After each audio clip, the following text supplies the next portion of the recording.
More money, more money, more money. Welcome everyone to this episode of Wise to the Words. In my previous video on the origin of the word money, I said I would be doing a rapid-style exposition of many other money-related words, financial terms. Some of these origins are going to surprise you. So without delay, let's get started. And as I said in that famous scene in one of my most favorite movie roles I was in. Show me the money! I need to feel you, Kelly! Show me the money!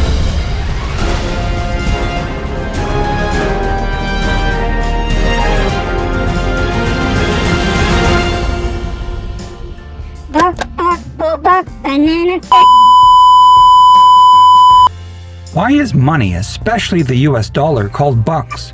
Where does that come from? The easy answer is that it could have been from the popular medium of exchange between frontiersmen and Native Americans. When they traded buckskins for good, buckskins were traded like money, and naturally money became bucks. The only issue with this theory was that the term bucks was first recorded in 1856, so that doesn't quite make sense since the use of buckskins for trade was long before that date. In any case, this is probably the best explanation. I don't know about you, but I still try to buy stuff with buckskins. There are other phrases and idioms with the word buck in them, but these most likely have nothing to do with the word buck as referring to money. But I think they're worth talking about for a bit. To pass the buck meant, at least from the mid-19th century, of placing an item in front of someone whose turn it was to deal at poker.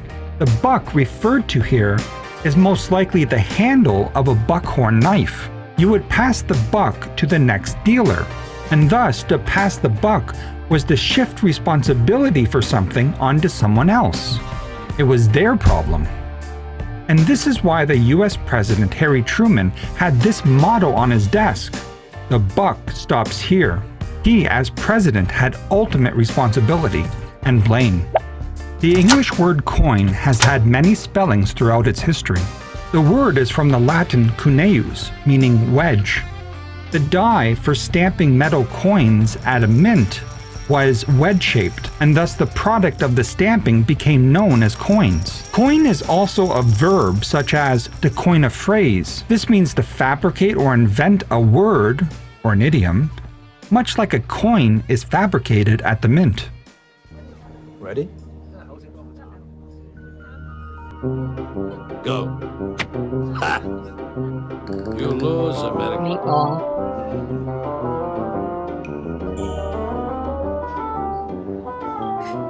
Looks like it's mine.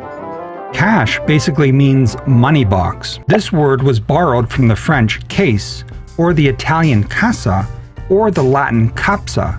All of them mean box. This money box, cash, was the meaning of the word from about the 15th century, but by the 18th century, the box dropped off, and cash simply meant the money inside the box. Cashiers are in charge of the money box.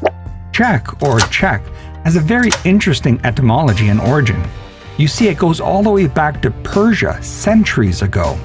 The leaders of Persia were called shahs. When a shah died or was hurt or crippled, it was shah-ma.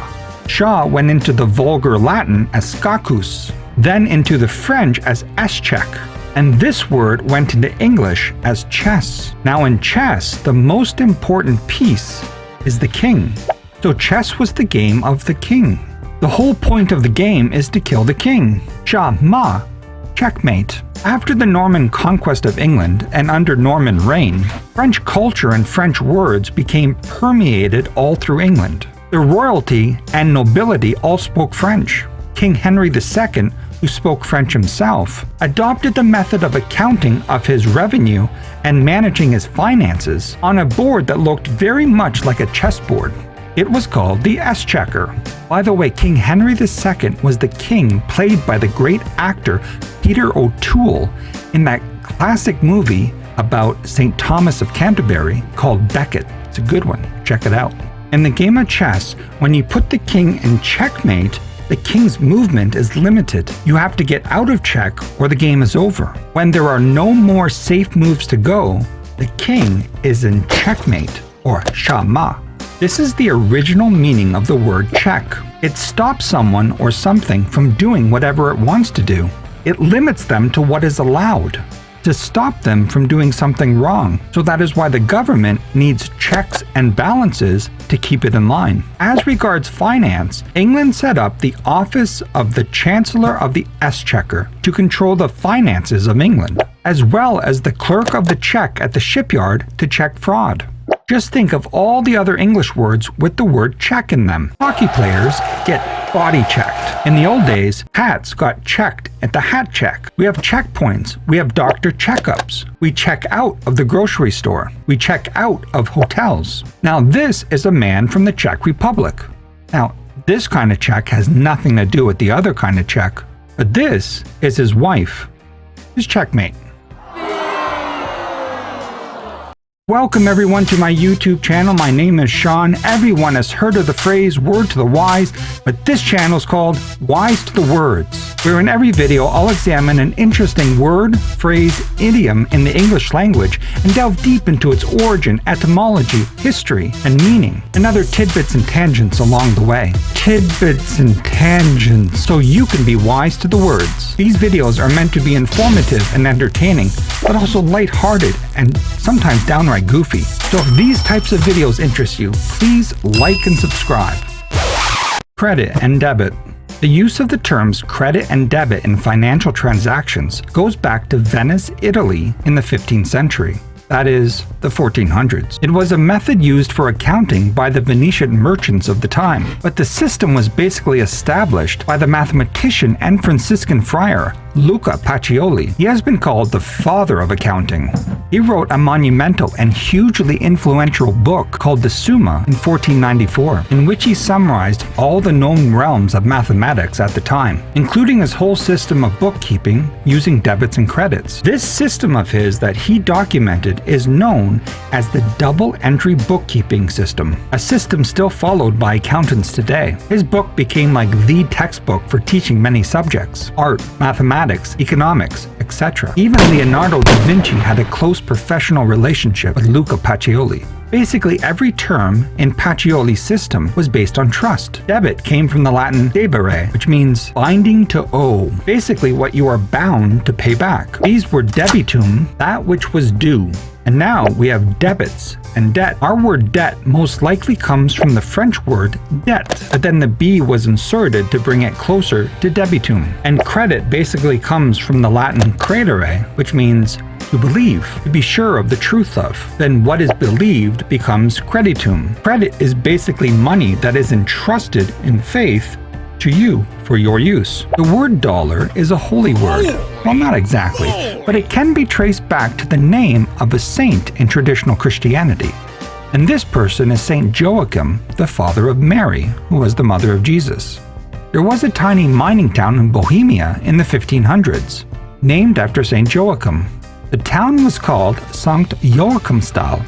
The town was in a valley, or tal, located near a rich silver mine where silver coins were minted. These coins were Joachimsthaler coins, Joachimsthaler Gulden, or Thaler in German, and in Dutch they were dollar, and in English they became dollar. The English colonists in America, since they did a lot of trading with the Spanish Indies and the Spanish colonies, used the word dollar in reference to the Spanish pieces of 8. In 1785, the U.S. Continental Congress made the dollar the official unit of measurement for the US currency system. Originally, this dollar was silver dollars, and then during the Civil War, the US greenbacks were printed. Incidentally, the dollar sign probably came from the two pillars that appear on the Spanish pieces of 8. These were Hercules pillars. The pillars, superimposed by the 8, the Spanish pieces of 8, looks very similar to our modern dollar sign. If I had $1 million, if I had $1 million.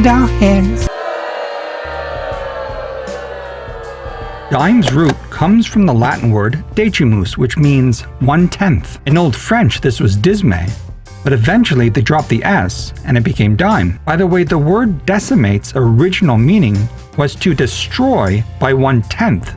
For example, to decimate the enemy's army was to destroy it by 1/10. Eventually, the word decimate has come to mean in everyday speech simply to destroy. That whole 1/10 idea was forgotten. A dime is 1/10 of a dollar. It was actually the first coin minted by the US Mint. Deposit is actually straightforward. It comes from the Latin deponere, which means to lay aside, put down, deposit. The word itself is simply broken up into two parts, de and ponere. De means away, and ponere means to put or place. To put away for safekeeping. Depositus is the past participle of deponere, deposit, pay. To receive pay for your work brings peace to the mind. Well, that's because the word pay is related to the Latin word pax, meaning peace. In a sense, when your employer pays you, they are appeasing you. There is the Latin word pacare, which means to pacify. And so when you're paid, you're pacified. This word pay came into the English from French origin, as are 80,000 other words since the Norman invasion of England in 1066. Salary means, according to the Merriam-Webster dictionary, the fixed compensation paid regularly for our services. It comes from the Latin salarium, which pretty much means the same thing, an allowance, a stipend, a pension. Now the root word comes from sal in Latin, which means salt. Now this is somewhat controversial or controverted, but many authors and many books have said that salary was the salt money that was paid to Roman soldiers. Now either this means that the soldiers were actually paid in salt, which was valuable back then, or given money to buy salt because salt was crucial for survival, especially for seasoning and curing meats to make them last longer. But this whole theory of salary having to do with the soldiers' salt rations is, as I said, controversial, but it does make sense. What is interesting is when we say that someone is worth their salt, it's implying that salt is valuable. Salt is also the symbol of wisdom. Blessed salt, for example, is used in traditional baptismal ceremonies to symbolize wisdom. To take something with a grain of salt is to be very critical of claims that might be misleading. And this is why Abraham Lincoln told us not to believe everything you read on the internet or see on TV. Finance comes from the Latin finis, which means end. It basically means finally settling a debt by payment. Today, finance generally means the management of money, but this broad meaning did not take root until the 18th century. The word wage basically means pledge or a token of loyalty, or it can mean something given as security.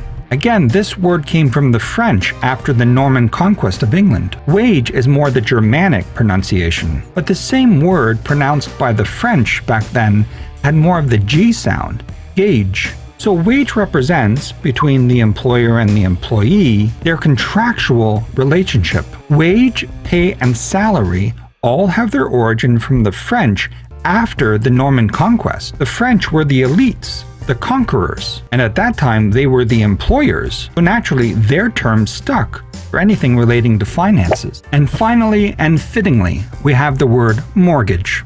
Mortgage comes from the Old French. It is a compound word that can be divided into mort and gage. Mort means dead, like mortality. Gage is related to the word wage and means pledge.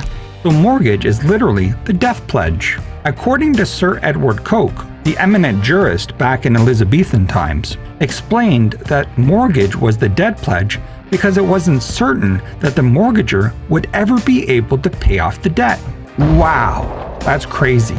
I'm sure a ton of people feel the same way about their mortgage. However, if the mortgager does pay off the debt, then the mortgage is dead.